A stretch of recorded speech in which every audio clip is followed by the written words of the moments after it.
So hello everyone, তোমাদের সকলকে welcome to বাংলার ব্যাকবেঞ্চার ইউটিউব চ্যানেলের নতুন একটা ভিডিওতে। তো আজকের ভিডিওতে আলোচনা করব যে তোমরা যারা এবছর 2025-26 সেশনে কোনো পলিটেকনিক, কোনো গভর্নমেন্ট পলিটেকনিক কলেজে ভর্তি হতে চাইছো, তো তোমাদের এই গভর্নমেন্ট পলিটেকনিক কলেজে ভর্তি হতে গেলে মানে কি ক্রাইটেরিয়া আছে, মানে কত পার্সেন্ট তোমাদের নাম্বার পেতে হবে। মানে অনেকের মধ্যেই কনফিউশন আছে যে 50% নাম্বার লাগবে না কি, সেটা তোমরা বুঝে উঠতে পারছো না। তো এই তোমাদের ডাউট ক্লিয়ার করার জন্য এই ভিডিওটা বানাচ্ছি। এবং আরেকটা পয়েন্ট যেটা খুব খুব ইম্পর্টেন্ট, সেটা হচ্ছে তোমরা কত পার্সেন্ট, মানে তোমরা কেমন তোমাদের রেজাল্ট থাকলে তোমরা সরকারি কলেজে চান্স পাবে, সেটা নিয়েও এই ভিডিওর শেষে আমি আলোচনা করব। তো ভিডিওটা শেষ অবধি তোমরা দেখো, আশা করি তোমাদের ডাউট ক্লিয়ার হয়ে যাবে।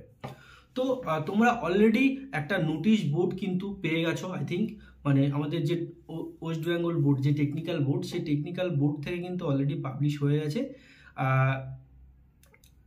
তো সেই বোর্ডে, সেই নোটিশে যা বলা হয়েছে, যে পয়েন্টটা বলা হয়েছে খুব ইম্পর্টেন্ট, 4 নম্বর পয়েন্টে যেই নাম্বারের ডিভিশনটা বলা হয়েছে, সেটা আমি তোমাদেরকে একবার ক্লিয়ার করে দিতে চাই, যেটা তোমাদের মধ্যে অনেকের কনফিউশন আছে। For the creation of the merit list of Polytechnic and ITI, weightage shall be given to marks score in percentage as follows. So A, for admission where class 10 is the minimum eligibility criteria, 50% weightage to total marks and 50% marks obtained in mathematics and physical science. তো এখানে বলা হয়েছে যে ধরো 50% weightage of total marks, ধরো 50%, মানে তুমি ধরো 7টা সাবজেক্টের মধ্যে যত নাম্বার পেয়েছো, 7টা সাবজেক্টের মধ্যে তুমি যত নাম্বার পেয়েছো, সেই নাম্বারের ওপরে ভিত্তি করে তোমাকে 50% গুরুত্ব দেওয়া হবে। ওয়েটেজ মানে হচ্ছে গুরুত্ব। 50% ওই 7টা সাবজেক্টের যত নাম্বার পেয়েছো, সেই নাম্বারের উপরে তোমাকে 50% গুরুত্ব দেওয়া হবে। ধরো 700-র মধ্যে তুমি 500 পেয়েছো, সেই 500-র মধ্যে সেই 500 নাম্বারটাকে তোমার 50% গুরুত্ব দেওয়া হবে। এবং ধরো এই 7টা সাবজেক্টের মধ্যে দুটো সাবজেক্ট, একটা হচ্ছে ম্যাথ আর একটা হচ্ছে ফিজিক্যাল সায়েন্স, এই দুটো সাবজেক্টে কিন্তু 50% ওয়েটেজ দেওয়া হবে। মানে এই দুটো সাবজেক্টে 50% গুরুত্ব দেওয়া হবে, আর এই টোটাল সাবজেক্টটাকে 50% গুরুত্ব দেওয়া হবে। এই টোটাল সাবজেক্ট এবং এই দুটো সাবজেক্টে 50% 100% গুরুত্ব দিয়ে তোমাকে কিন্তু একটা র্যাঙ্ক প্রকাশ করা হবে। ঠিক আছে, আশা করি বুঝতে পেরেছো। এই র্যাঙ্ক যখন তৈরি হবে, এই র্যাঙ্কের উপর ভিত্তি করেই তোমাকে কিন্তু চয়েস ফিলিং করতে হবে। চয়েস ফিলিংটা খুব খুব ইম্পর্টেন্ট একটা বিষয়। এবং 12, মানে তোমরা যারা ভোকলেট দিয়ে সেকেন্ড ইয়ারে ভর্তি হবে, তাদের ক্ষেত্রেও কিন্তু same, for admission where class 12 is the minimum eligibility criteria, 50% weightage of total marks and 50% marks obtained in mathematics and physics বা biology plus chemistry। ঠিক আছে, এখানেও সেম 50% টোটাল মার্কসের উপরে তোমাদের গুরুত্ব দেওয়া হবে এবং 50% এই ফিজিক্স, ম্যাথমেটিক্স, এই সাবজেক্টগুলোর উপরে তোমাদের কিন্তু গুরুত্ব দেওয়া হবে।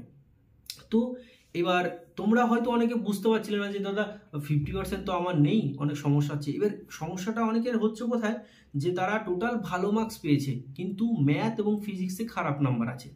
তো তোমাদের বলবো যে মানে তোমাদের র্যাঙ্কটা হয়তো খারাপ আসবে, ম্যাথ আর ফিজিক্স, মানে এই দুটো সাবজেক্টে যদি তোমাদের ভালো নাম্বার থাকে, তাহলে তোমাদের দেখো ম্যাথ এবং ফিজিক্স এই দুটো সাবজেক্টের উপরে 50% গুরুত্ব দিচ্ছে, তাহলে তোমার র্যাঙ্কটা কম আসার সম্ভাবনা থাকবে। ধরো তুমি ইতিহাস ভূগোলে তুমি 80 করে নাম্বার পেয়েছো, কিন্তু ফিজিক্স আর ম্যাথমেটিক্সে তুমি যদি নাম্বার কম পাও, তাহলে তোমার র্যাঙ্ক কিন্তু বেশি আসার সম্ভাবনা থাকবে, বুঝতে পারছো। কিন্তু তুমি যদি ফিজিক্স আর ম্যাথে যদি তুমি 80-90 করে নাম্বার পাও, কিন্তু ইতিহাস ভূগোল বা টোটাল অ্যাভারেজ নাম্বারটা তোমার কিন্তু কম থাকে, তাহলে কিন্তু তোমার অতটা খারাপ র্যাঙ্ক আসবে না।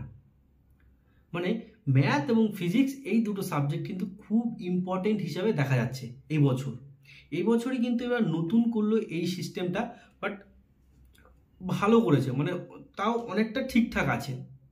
মানে স্টুডেন্ট বাছাই করার জন্য এই প্রসেসটা আমার মতে গত বছরের থেকে অনেকটা ভালো আছে। এবার বলবো যে কেমন রেজাল্ট করলে তোমরা একটা ভালো কলেজ পাবে। এবার এর জন্য আমি একটা কোর্স নিয়ে এসেছি, মানে কোর্স বলতে তোমরা আমার সঙ্গে ডাইরেক্ট কথা বলে, ফোনে কথা বলে তোমরা সাজেশন নিতে পারো যে কিভাবে ফর্ম ফিল আপ করবে বা কিভাবে কোন কোটাটা ইউজ করলে তোমাদের কলেজে চান্স পাওয়ার সম্ভাবনা থাকবে। অনেক রকম কোটা থাকে, ডিস্ট্রিক্ট কোটা থাকে, তারপরে SC ST কোটা, OBC কোটা, এইসব যে কোটাগুলো থাকে, তারপরে তোমার মেয়েদের একটা কোটা থাকে, ঠিক আছে, এই কোটাগুলো TFW কোটা থাকে, এইসব যে কোটাগুলো, এই কোটাগুলো যদি তোমরা ঠিকঠাক মতো ইউজ করতে পারো, আশা করি তোমরা ভালো কলেজ পেয়ে যাবে। এবার ডিপেন্ড করছে টোটালটাই তোমার কত র্যাঙ্ক আসছে। এবার র্যাঙ্ক আসা না অবধি ঠিকঠাক বলা যাচ্ছে না। এবার তোমরা যদি পার্সোনালি যে আমার সঙ্গে কথা বলে বা আমি যেই সাজেশনগুলো দেবো তোমাদেরকে, সেই সাজেশন হিসেবে তোমরা যদি ফর্ম ফিল আপ করো বা যেই কোঠাগুলো আছে সেই কোঠাগুলো ইউজ করো, তাহলে হয়তো তোমাদের চান্সটা বেড়ে যাবে। এবং র্যাঙ্ক কার্ড আসার পরে যে কলেজ চয়েস ফিলিং করা, সেই কলেজ সাজানো, কিভাবে তোমাকে কলেজ সাজালে একটা ভালো কলেজ পাবে, টোটালি তোমরা যদি আমার কাছ থেকে গাইডেন্স পেতে চাও, মানে ফর্ম ফিল আপ থেকে শুরু করে একদম অ্যাডমিশন শেষ হওয়া অবধি ফোনে আমার সঙ্গে কথা বলে তোমরা যদি গাইডেন্স পেতে চাও, সার্টিফিকেট কীভাবে বানাবো, ডকুমেন্টস কীভাবে রেডি করবো, কী কী ডকুমেন্টস লাগবে, সব কিছু দেখো ইউটিউবে ভিডিওতে তো আসে। এবার আমি যতটা তোমাদেরকে বোঝাই ইউটিউবে ভিডিওর মাধ্যমে 5-10 মিনিটের মধ্যে যা বোঝাই, হয়তো তোমরা অনেকে বুঝে উঠতে পারো না। তাই বলবো তোমরা আমার সঙ্গে পার্সোনালি কন্ট্যাক্ট করতে পারো। আর কন্ট্যাক্ট কীভাবে করবে সেটাও আমি বলে দিই। সেটা হচ্ছে যে আমার চ্যানেলের নামের পাশে যে জয়েন অপশনটা আছে, সেই জয়েন অপশনে ক্লিক করে তোমাদেরকে একটা মেম্বারশিপ নিতে হবে। 89 রুপিসের একটা মেম্বারশিপ নিতে হবে। এই 89 রুপিস দিয়ে মেম্বারশিপ নিলে তুমি আমার সঙ্গে ডাইরেক্ট ফোনে কথা বলে আমি তোমাদেরকে গাইডেন্স করে দেবো। আর ফোনে কথা কীভাবে বললে, জয়েন হলেই তো ফোন নাম্বার পাবে না।